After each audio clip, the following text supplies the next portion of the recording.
चाय जो हम रेगुलरली पीते हैं, सिप करते हैं ना, तो जब हमने इंक्रीज इन सरफेस एरिया की बात करी थी इन टर्म्स की कौन कौन से ऐसे फैक्टर्स हैं जो इवेपोरेशन को बढ़ा सकते हैं, one of them was increase in surface area. उसका लाइव एग्जांपल हम रेगुलरली देखते हैं। तो वो जो चाय का कप प्लेट होता है उसकी, उसको सॉसर भी बोलते हो आप। तो आपने देखा होगा कि क्यों लोग उसकी चाय को चाय के प्लेट में ऐसे करके घुमा के and then they sip it, क्योंकि ऑब्वियसली उससे वो ठंडी जल्दी हो जाती है।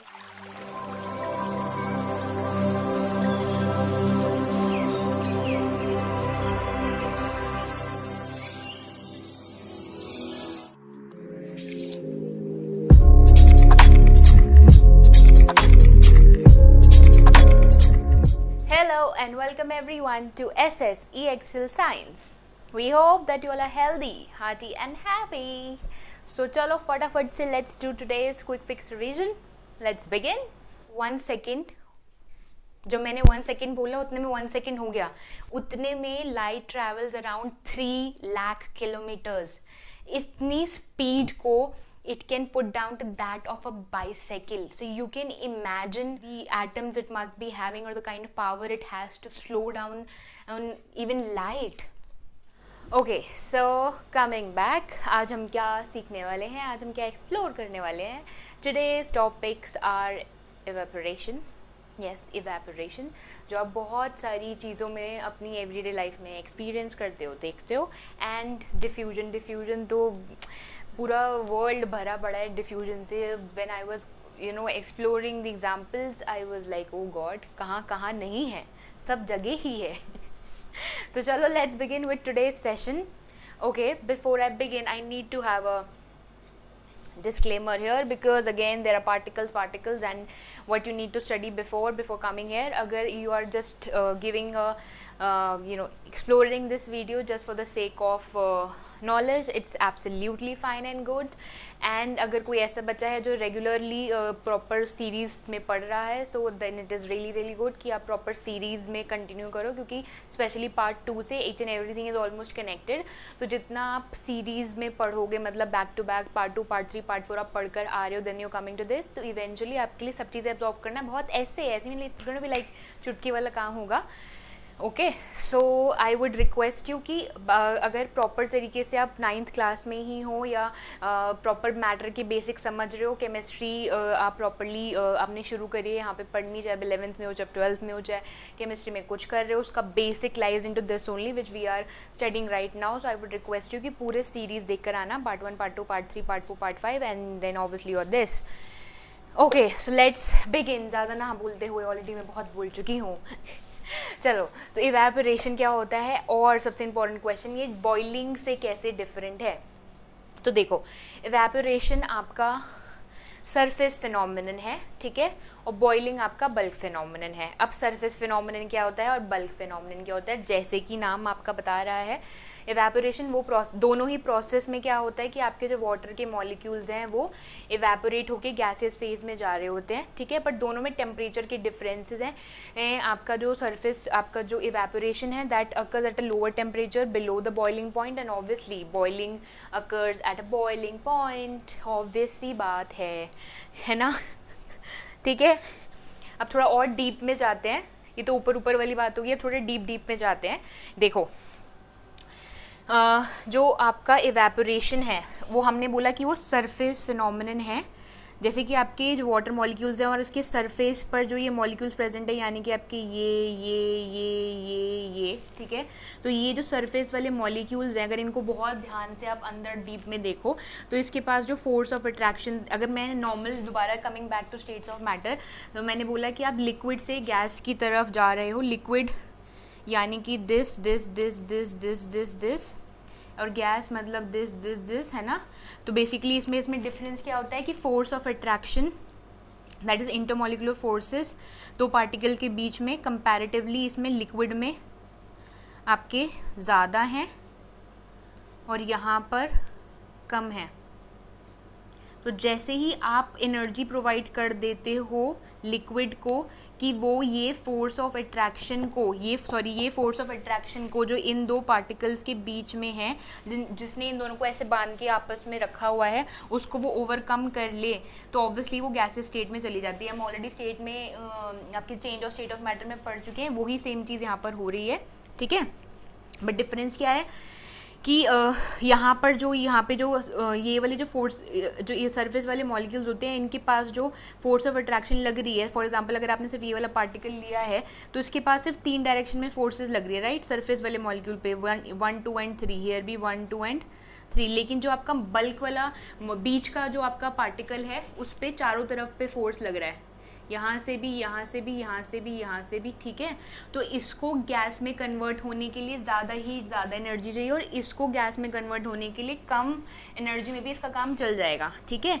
तो इसीलिए ये वाला जो प्रोसेस होता है वो लेस टेम्परेचर पे हो जाता है, that is below the boiling point, और इसके लिए एक्सेसिव हीट की ज़रूरत पड़ती है। अब इसमें सारे के सारे जो आपका बॉइलिंग होता है उसमें सारे के सारे मॉलिक्यूल्स इन्वॉल्व होते हैं, पूरा सिस्टम इन्वॉल्व होता है। इसमें जब आप टेम्परेचर मेजर करते हो तो पूरे सिस्टम का करते हो। जो थर्मोमीटर आपका टेम्परेचर कभी भी दिखाता है, जब आप ऐसे करके डालते हो मेजर करने के लिए, तो पूरे के पूरे सिस्टम का होता है, सारे के सारे पार्टिकल्स का होता है। लेकिन इवेपोरेशन जो है that depends upon the energy of the single particle. अब जैसे आपको पता है कि जो आपके लिक्विड के मॉलिक्यूल्स होते हैं उसमें कि जो ये हमने जब characteristics of particles of matter की बात करी थी, तो उसमें एक तो ये थी कि जो आपके एटम्स होते हैं उनमें आपस में इंटरमॉलिकुलर फोर्सेस होते हैं, वो हम देख ही रहे हैं, इंटरमॉलिकुलर स्पेसेस होते हैं, वो भी हम देख ही रहे हैं। And the third was what, कि they are always moving with respect to each other and also on their own positions, है ना।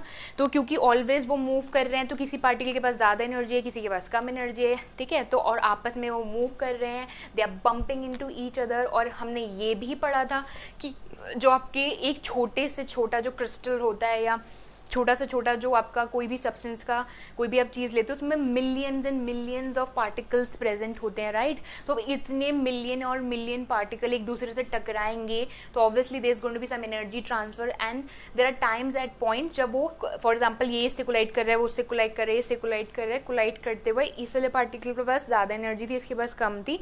वो जब उसने इसके साथ बम्प किया तो उसको इतनी सफिशिएंट एनर्जी मिल गई कि वो फोर्स ऑफ अट्रैक्शन को ओवरकम कर पाया, जो इसको यहाँ से इवेपोरेट होने के लिए चाहिए थी, ठीक है। तो ऑब्वियसली वो इवेपोरेट कर जाएगा, है ना, इवेपोरेट कर जाएगा, मतलब सक्सेसफुल प्रोसेस इवेपोरेशन हो गया। तो this is only your evaporation, okay. So it occurs, it is a phenomena of change from change of the phase और change of phase change of liquid to gas below the boiling point.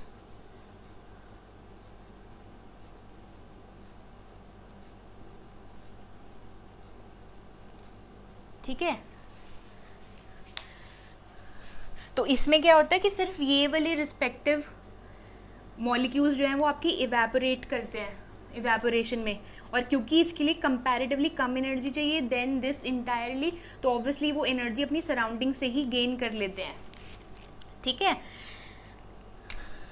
अब जब ये obviously evaporate कर जाएंगे तो obviously ऊपर में कौन से मॉलिक्यूल्स आ जाएंगे, ये वाले जो आपके नेक्स्ट लेयर है, फिर ये सरफेस पर आ जाएंगे, फिर ऑब्वियसली इनके पास एक फोर्स ऑफ अट्रैक्शन कम हो जाएगी, तो फिर ये जो सराउंडिंग से इनको एनर्जी मिल रही है और आपस में जो पंप करने से एनर्जी मिल रही है उससे ये इवेपोरेट हो जाएंगे। तो इस तरीके से इवेपोरेशन कंटिन्यू होता जाता है, सराउंडिंग की एनर्जी और आपस में जो बम्प करके इनको एनर्जी मिलती है उससे लेके, ठीक है।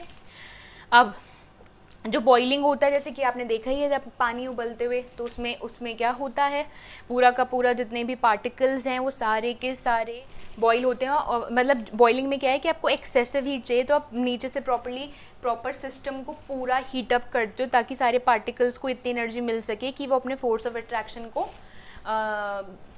ओवरकम करके गैसेस पार्टिकल में, दैट इज वाटर के केस में वाटर वेपर में या स्टीम में कन्वर्ट हो सके, ओके। सो ये तो हमने कर लिया। अब coming to next, now we need to know कि जो इवेपोरेशन तो हमने पढ़ लिया कि क्या होता है। Now we need to know कि ऐसे कौन कौन से फैक्टर्स हैं जिस पर आपका ये इवेपोरेशन जो है वो डिपेंड करता है, जो उसको बढ़ाने में या घटाने में या उसको कंट्रोल करने में मदद करते हैं। उससे पहले वी नीड टू नो कि वो है क्या क्या चीज़ें जो ओवरऑल इसको मैनेज करती हैं, इन्फ्लुएंस करती हैं, rather influence is a better word, ठीक है। सो अब देखो, अभी तक हमने क्या देखा था कि आपका इवेपोरेशन क्या है, बेसिकली सिंपल कि जो आपके सरफेस के जो ये सारे के सारे मॉलिक्यूल्स हैं, पार्टिकल्स हैं, सॉरी इसको मैंने पर्पसली रेड से कर दिया ताकि आपको पता लगे कि अच्छा ये सरफेस वाले इनको हमें गैसियस फेज में बदलना है, मतलब इंटरमॉलिक्यूलर फोर्सेस ऑफ अट्रैक्शन इनके बीच में इनको एनर्जी देके इनकी फॉर्म चेंज करनी है, राइट। सो अब मुझे बताओ कि ये वाला प्रोसेस फास्टर कैसे हो पाएगा, जितने यहाँ पे सरफेस पे जितने ज़्यादा मॉलिक्यूल्स होंगे उतना ज़्यादा फास्टर होगा प्रोसेस। फॉर एग्जांपल अगर आपके पास ये है एक बाउल और आपके पास एक ये बाउल है, ठीक है, तो ऑब्वियसली इसके ऊपर में जो सरफेस पर पार्टिकल्स आएंगे वो इतने ही आ पाएंगे सिर्फ, है ना, और इसके में जो आएंगे वो कितने सारे होंगे, जस्ट बिकॉज कि उसका जो ये ऊपर का जो सरफेस एरिया है वो हमने बढ़ा दिया, ठीक है। तो ऑब्वियसली जब आप सरफेस एरिया बढ़ाओगे तो नंबर ऑफ पार्टिकल्स जो सरफेस पर हैं वो ज़्यादा आ पाएंगे, ऑब्वियसली, है ना, ऑब्वियसली उतने ही ज़्यादा वो इवेपोरेट हो पाएंगे और उतना ही ज़्यादा इवेपोरेशन हो पाएगा। तो the one factor on which the evaporation depends is increase in surface area, simple, जिससे कि कूलिंग इफेक्ट भी होता है। अब वो हम अभी आगे पढ़ेंगे कि इवेपोरेशन कैसे कूलिंग इफेक्ट करता है, but one of the factor is your number of particles. Now अब देखो मैंने सरफेस एरिया तो बढ़ा दिया, अगर मुझे और क्या कौन कौन से तरीके हैं जिससे मैं ये वाला प्रोसेस फास्ट कर सकती हूँ of this converting into your gaseous you know particles, that is your steam जो बन के वो वेपर बन के जो इवेपोरेट हो रहा है वो हम कह रहे हैं कि आपके जो गैसेस मॉलिक्यूल्स सॉरी जो वाटर के मॉलिक्यूल्स है कन्वर्ट हो रहे हैं गैस में, कैसे, जब इनको एनर्जी मिल रही है। तो अगर मैं इनको जो एनर्जी मिल रही है वो एनर्जी इनको ज़्यादा मिले तो ऑब्वियसली वो ज़्यादा जल्दी इवेपोरेट होंगे, सिंपल, ये तो बहुत नॉर्मल सी बात है। तो ऑब्वियसली अगर आप टेम्परेचर बढ़ाओगे तो क्या होगा, उसकी काइनेटिक एनर्जी बढ़ेगी, काइनेटिक एनर्जी बढ़ेगी तो वो ज़्यादा मूवमेंट करेगा अपने पोजीशन पे और ज़्यादा मूवमेंट करेगा तो ऑब्वियसली वो ज़्यादा जल्दी ओवरकम कर पाएगा अपने रिस्पेक्टिव फोर्स ऑफ अट्रैक्शन को जो दूसरे पार्टिकल से, और वो दूसरे वाली स्टेट में आपकी गैस स्टेट में मूव कर पाएगा, राइट। तो टेम्परेचर बढ़ाने से भी हमारा जितना ज़्यादा टेम्परेचर होगा उतनी ज़्यादा एनर्जी हम दे रहे हैं उतना ज़्यादा इवेपोरेशन बढ़ेगा, ठीक है। अब तीसरा, अब देखो हमारे जो हो क्या रहा है कि यहाँ से आपका जो वाटर फॉर एग्जांपल हम वाटर का एग्जांपल लेके चल रहे हैं सबसे प्लेन लिक्विड में, तो वाटर आपका जो लिक्विड फॉर्म में है वो कन्वर्ट होकर वेपर फॉर्म में जा रहा है। अब जो हमारे आसपास की एयर होती है ना उसमें आपको पता है कि क्या है, 78% के अराउंड नाइट्रोजन होता है, 21% के अराउंड ऑक्सीजन होता है और बाकी के कुछ छोटे छोटे परसेंटेजेस में डिफरेंट गैसेज होती हैं और कुछ परसेंटेज में 0 पॉइंट समथिंग में आपका वाटर वेपर भी होता है, ठीक है। तो जो हमारी आसपास की सराउंडिंग एयर है वो कुछ परसेंटेज ऑफ वाटर वेपर ही अपने पास रख सकती है, ठीक है। तो आप भी क्या कर रहे हो, ये वाटर के ही मॉलिक्यूल्स हैं जो लिक्विड से गैस में बदल के जा रहे हैं, मतलब आप भी यहाँ पे जब इवेपोरेशन का प्रोसेस हो रहा है तो वाटर के मॉलिक्यूल्स आपकी सराउंडिंग एयर में दे रहे हो और उसमें ऑलरेडी भी प्रेजेंट है ना। तो ये वाला प्रोसेस यहाँ से यहाँ वाटर मॉलिक्यूल्स के जाने का कैसे फास्ट हो सकता है, अगर जहाँ पर कोई चीज़ जा रही हो वहाँ पे उसके जाने के बाद उसके रखने के लिए स्पेस हो, समझ पा रहे हो। फॉर एग्जाम्पल कि यहाँ पर जो आपकी सराउंडिंग एयर है इसमें कैपेसिटी है, फॉर एग्जांपल कि मैं ले रही हूँ कि 100 मॉलिक्यूल्स ही अपने पास रख सकता है, इतनी ही इसकी कैपेसिटी है। अब ऑलरेडी यहाँ पर 100 मॉलिक्यूल्स हो गए हैं, ठीक है, तो यहाँ से आने वाला वाटर मॉलिक्यूल्स को एक्सेप्ट नहीं करेगा, है ना, तो ऑटोमेटिकली यहाँ से यहाँ वाटर मॉलिक्यूल्स के जाने का रेट कम हो जाएगा, वेरी नॉर्मल।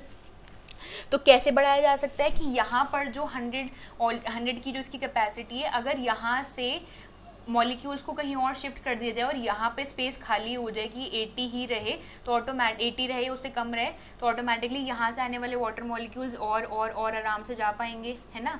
तो हम क्या कहना चाह रहे हैं कि मेरी सराउंडिंग की एयर में जो वाटर का एक्सटेंट है वो कम हो, ठीक है, और उसको और एयर में प्रेजेंट वाटर की एक्सटेंट बोल रही हूँ मैं, एयर में जितना आपका वाटर वेपर प्रेजेंट होता है उसको हम क्या बोलते हैं, ह्यूमिडिटी, राइट। तो बेसिकली जितने ही वाटर के मॉलिक्यूल्स आपके सराउंडिंग एयर में कम होंगे उतने ही ज़्यादा वाटर मॉलिक्यूल्स आपके स्टीम में कन्वर्ट होके जा पाएंगे, ठीक है, उतना ज़्यादा प्रोसेस फास्टर होगा, समझ रहे हो। So what we need to do is जितनी कम ह्यूमिडिटी होगी यानी कि जितना कम आपके सराउंडिंग के एयर में वाटर मॉलिक्यूल्स प्रेजेंट होंगे उतनी ही ज़्यादा आपकी इवेपोरेशन का रेट बढ़ेगा. ठीक है. So the third point that the humidity should be less. Then अब हमने क्या बोला कि अगर मैंने आपके सामने बोल दिया कि अगर यहाँ पे वाटर के मॉलिक्यूल्स 100 की कैपेसिटी और ऑलरेडी उतने फिल इन हो चुके हैं तो हमें क्या करना होगा कि हम यहाँ से जो वाटर के मॉलिक्यूल्स ऑलरेडी प्रेजेंट है इसके सराउंडिंग एरिया में वहाँ उसको कम कर दें, मतलब ट्रांसफ़र कर दें. तो ट्रांसफ़र कैसे होगा? हवा के थ्रू, एयर के थ्रू ओनली. तो आप सोचो कि अगर आपके सराउंडिंग एरिया में विंड की स्पीड यानी कि हवा की स्पीड ज़्यादा होगी तो ऑब्वियसली ये मॉलिक्यूल ज़्यादा ट्रांसफ़र कर पाएंगे और उतनी यहाँ पे इतने जो यहाँ पे वाटर के मॉलिक्यूल्स एयर में प्रेजेंट हैं वो कम होंगे और उतना ही यहाँ से ज़्यादा वाटर के मॉलिक्यूल्स जा पाएंगे. तो नॉर्मल सा फिनोमिनन है कि कोई भी चीज़ अपने हायर प्रेशर से लोअर प्रेशर की तरफ जाती है ना. तो कमिंग बैक वर्ड, तो इससे हमें क्या पता लगा कि जितनी ज़्यादा विंड की स्पीड होगी आसपास के सराउंडिंग में उतनी ही ज़्यादा वो इवेपोरेशन के प्रोसेस को बढ़ाने में मदद करेगी. ओके. तो फोर्थ पॉइंट, सो ये 4 आपके फैक्टर्स हैं, यानी कि जितना ज़्यादा सरफेस एरिया होगा, इंक्रीज इन सरफेस एरिया, और more the surface area more will be your evaporation. Okay. More the temperature और increase in temperature leads to increase in evaporation. Less the humidity, that is the number of water molecules in the surrounding, will be your evaporation. And the fourth point is what? More the wind speed, more will be the evaporation. So coming back, so अगर हमें अब graph draw करना हो ऐसा evaporation और molecule की energy का, तो ऑब्वियसली हमने अभी ये बात करी कि अगर आप टेम्परेचर को बढ़ाते हो, है ना, अगर आप टेम्परेचर को बढ़ाते हो तो काइनेटिक एनर्जी मॉलिक्यूल की बढ़ जाएगी और वो उतनी ही जल्दी अपने इंटरमॉलिक्यूलर फोर्सेस ओवरकम करके गैस में कन्वर्ट हो पाएगा. मतलब उसका जो प्रोसेस है वो फास्टर होगा इवेपोरेशन का. So it is directly proportional. Okay. So now we will cover up a lot of real life examples जहाँ पर हम इवेपोरेशन को देखते हैं. ठीक है. और ऑलमोस्ट उसमें आपके बहुत सारे क्वेश्चंस जो होंगे या इधर उधर आपकी बुक्स में अवेलेबल होंगे वो ऑलमोस्ट कवर अप हो जाएंगे. ठीक है. We'll try. और इसके बाद भी कुछ क्वेश्चंस रह जाएं so you can put them in the comment box and I will try to answer them. Simple. Okay. So देखो इवेपोरेशन हम कहाँ पे ऑब्जर्व करते हैं उससे पहले ये जानना ज़रूरी है that a major effect of evaporation is cooling. That evaporation causes cooling. Now how does it happens? देखो हमने बोला कि इवेपोरेशन के दौरान जो आपके सरफेस के मॉलिक्यूल्स हैं वो आपकी सराउंडिंग से एनर्जी लेते हैं, राइट. तो वो जब सराउंडिंग से एनर्जी लेते हैं अपने इंटरमॉलिक्यूलर फोर्सेस को ब्रेक डाउन करने के लिए, तो सराउंडिंग की एनर्जी ऑब्वियसली कम हो गई. एनर्जी कम हो गई मतलब ऑब्वियसली अगर आप हीट ही ले रहे हैं ना वो ओवरकम करने के लिए, ठीक है, नेचुरल वे में, तो ऑब्वियसली बाहर की सराउंडिंग्स की जो आपकी हीट है वो कम हो गई. मतलब वहाँ का टेम्परेचर अगर आप बहुत रियलिस्टिकली और प्रैक्टिकली हम इसको समझे जनरल मैनर में कि अगर फॉर एग्जांपल आपकी सराउंडिंग का टेम्परेचर 30 था, ठीक है. अच्छा, एक प्रैक्टिकल एग्जांपल से ही समझते हैं कि आपने देखा होगा कि जब बहुत ज़्यादा गर्मी होती है और जब पहले के ज़माने में ऐसे कूलर और ये पंखे वगैरह भी नहीं होते थे तो लोग क्या करते थे, अपनी ज़मीन पे ही रेगुलरली पोंछा लगा के या पानी छिड़क के वो लोग सोते थे और उनका ज़मीन ठंडी हो जाती थी. इनफैक्ट अभी भी हो जाती है. तो एक्चुअली होता क्या है उसमें, फॉर एग्जाम्पल आपकी जो ज़मीन है उसका टेम्परेचर हमने मान लिया कि 30 डिग्री सेल्सियस है. तो जैसे ही आपने उस पर पानी डालते हो आप या छिड़कते हो तो उस पर क्या होता है कि ऑब्वियसली पानी उसकी सराउंडिंग से ज़मीन से उसने हीट ली, एनर्जी ली और वो वेपर बन के उड़ गया. ठीक है. सो एक तो वो एग्जाम्पल हो गया इवेपोरेशन का. अब उसमें हुआ क्या उस इफेक्ट से कि क्योंकि उसने सराउंडिंग से आपकी ज़मीन से हीट ली, जिसको सराउंडिंग कह लो क्योंकि उसकी सराउंडिंग तो ज़मीन ही हुई ना. ठीक है. तो फॉर एग्जांपल पहले उसका टेम्परेचर 30 डिग्री सेल्सियस था, क्योंकि उसने उससे इसकी एनर्जी ले ली तो उसका टेम्परेचर कम होके अराउंड 20 आपका 27, 28 या अराउंड 25 डिग्री सेल्सियस चले गया. तो पहले 30 था, अब 25 पर आ गया, तो कंपैरेटिवली कूलिंग हो गई. तो this is only cooling effect. ठीक है. कि जब हम सराउंडिंग से जो आपका वाटर मॉलिक्यूल है वो एनर्जी लेता है और जो क्योंकि वो वहाँ से एनर्जी ले रही है तो सराउंडिंग की एनर्जी कम हो जाती है कंपैरेटिवली और सराउंडिंग आपकी कूल हो जाती है. सिंपल. ठीक है. अब इसके कौन कौन से प्रैक्टिकल एग्जांपल्स आप अपनी दिनचर्या में रेगुलरली अपनी रोज़ाना की ज़िंदगी में देखते हैं. एक तो ये पसीना जो आप देखते हो दिन रात मेरे को आ रहा होता है, तो this is also an automatic mechanism of our body to keep our body cool, है ना. तो जैसे ही आपका पसीना आता है तो क्या होता है, आपकी जो सरफेस है, जो आपका अब यहाँ पर जो आपका सराउंडिंग है सरफेस, क्या होगा, आपका बॉडी, आपका स्किन है ना, जहाँ पे आपको स्वेट आ रहा है, तो वो क्या करता है, जैसे स्वेट आया तो आपकी सराउंडिंग से उसने एनर्जी ली, हीट ली, और वो वेपर बन के उड़ गया, दैट इज इवेपोरेशन हो गया, और सराउंडिंग को यानी कि आपकी बॉडी को वो कूल करके चला जाता है। सिंपल। ऐसे ही सिमिलरली और कहाँ कहाँ देखते हो, आपकी पूरी बॉडी में, सॉरी बॉडी, आई मीन आपका, coming back, okay, so this was one of the examples जो हमारे को स्वेट आता है बॉडी का।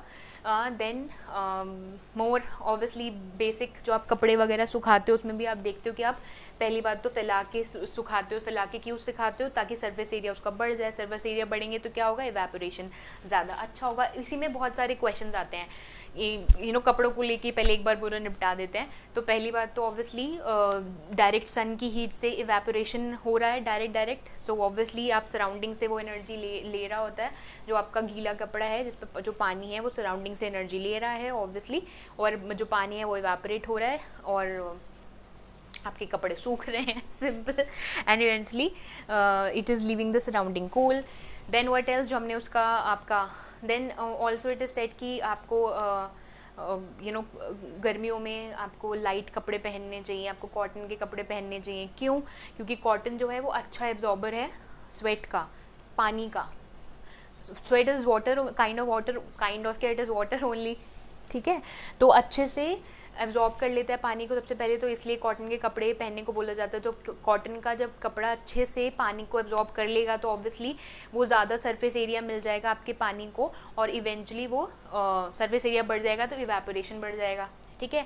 अब लाइट कलर क्यों बोलते हैं, क्योंकि ये तो आप अच्छे तरीके से जानते हो कि जो लाइट कलर्स होते हैं वो सबसे लीस्ट कलर्स को एब्जॉर्ब करते हैं और मैक्सिमम कलर रिफ्लेक्ट कर देते हैं। मतलब मैं क्या कहना चाह रही हूँ कि जो आपका ब्लैक कलर या आपका जो डार्क कलर होता है वो सारे के सारे जितनी भी जो आपकी लाइट है उसमें से बहुत सारे वेवलेंथ ऑफ कलर्स आ रहे होते हैं, तो वो सारे के सारे को एब्जॉर्ब करता है ब्लैक कलर, सारे वेवलेंथ ऑफ लाइट को, सारी की सारी हीट को एब्जॉर्ब कर लेता है और किसी को भी रिफ्लेक्ट बैक नहीं करता। फॉर एग्जांपल मैंने ब्लैक, अभी इस टाइम पे ब्लैक पहना हुआ है, तो जितना भी, अगर मैं इस टाइम पे सन में जाऊंगी तो जितना भी लाइट से आने वाली जितनी भी वेवलेंथ है वो सारा ये ब्लैक एब्जॉर्ब कर लेगा और एक भी लाइट की वेवलेंथ को रिफ्लेक्ट बैक नहीं करेगा।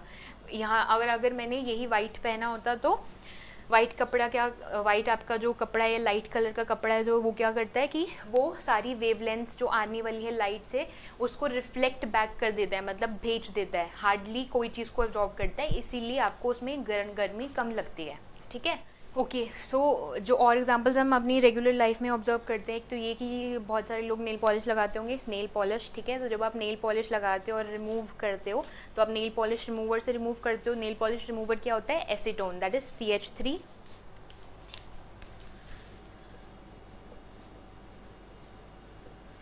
ठीक है। वो क्या होता है, एक वॉलेटाइल सब्सटेंस है। वो वॉलेटाइल सब्सटेंस से क्या मतलब होता है कि ऐसा लिक्विड जो बहुत जल्दी वेपर में बदल जाता है बहुत ही लो टेम्परेचर पे। कि अगर नॉर्मली भी अगर मैंने बोतल खोल के रख दी तो आपने देखा होगा ना कि आप नई नेल पॉलिश रिमूवर लेकर आते हो और उसको बंद भी करके रखते हो, लेकिन तब भी वो आप कुछ टाइम बाद, अगर 1 महीने बाद देखो, तब भी उसका जो वॉल्यूम होता है वो कम हो चुका होता है, इवेपोरेट हो चुका होता है। क्यों? Because they change from the liquid to the gas state at a very very low temperature, even the surrounding temperature is way too higher for it, ठीक है।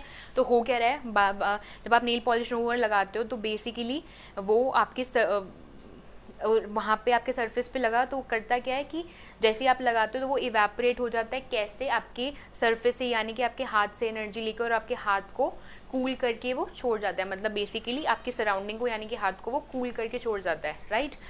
और क्या होता है, जैसे हमने ये बहुत सुना है कि मटके का पानी पीना चाहिए गर्मियों में, ठंडा रहता है, ताज़ा होता है, अच्छा होता है, ठीक है। वो क्यों है कि जो आपका मटका है, जो अर्दन पोर्ट भी जिसको बोलते हैं, वो क्या है, बहुत छोटे पोर्ट से बना हुआ है वह, तो वहाँ पे सरफेस एरिया बहुत ज़्यादा बढ़ जाता है इवेपोरेशन के लिए।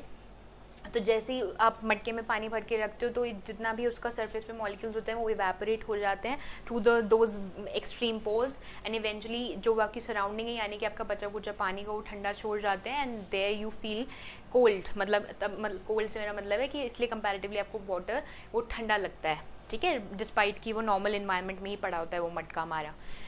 Then what else we have, चाय जो हम रेगुलरली पीते हैं, सिप करते हैं ना. तो जब हमने इंक्रीज इन सरफेस एरिया की बात करी थी इन टर्म्स की कौन कौन से ऐसे फैक्टर्स हैं जो इवेपोरेशन को बढ़ा सकते हैं, one of them was increase in surface area. उसका लाइव एग्जांपल हम रेगुलरली देखते हैं. तो वो जो चाय का प्लेट होता है उसको सॉसर भी बोलते हो आप. तो आपने देखा होगा कि क्यों लोग उसकी चाय को चाय के प्लेट में ऐसे करके घुमा के and then they sip it, क्योंकि ऑब्वियसली उससे वो ठंडी जल्दी हो जाती है. इंक्रीज इन सरफेस एरिया बढ़ने की वजह से जो उसके मॉलिक्यूल्स हैं वो सरफेस से आपकी हीट ऑब्जर्व करके ऑब्वियसली उसको जल्दी ठंडा कर देते हैं. Okay, then what else we have, आपका जो आपने बहुत सी बार ऑब्जर्व किया होगा कि अब अगर किसी ग्लास के बाउल में अगर आइस को लेते हो तो कुछ ही देर में आपको उसके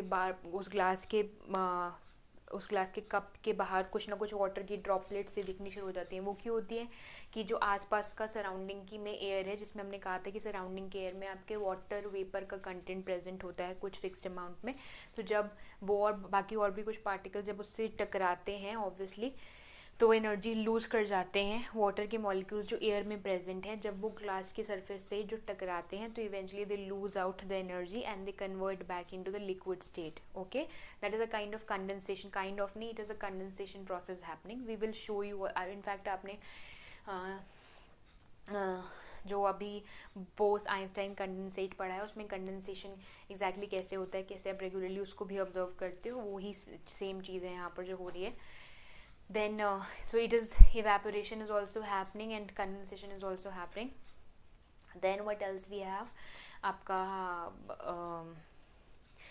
कूलर्स. सो डेजर्ट कूलर्स. जो डेजर्ट कूलर्स क्या होते हैं हमारे पास अभी प्रेजेंटली जो कूलर्स हैं वो बेसिकली दो टाइप के होते हैं इन जनरल कैटेगरी में अगर बांटूँ. एक तो जो अपने रूम के आप अंदर रखते हो है ना, जिसको जो प्रॉपर्ली हर चारों तरफ से बंद होता है और प्रॉपर्ली वो कूलिंग भी करता है. और पहले ज़माने में जो कूलर्स चलते थे, जो रूम कूलर जनरली नहीं हुआ करते थे, उसमें आपको अपने दरवाजे के बाहर की तरफ एक खिड़की की तरफ उसको रखना पड़ता है.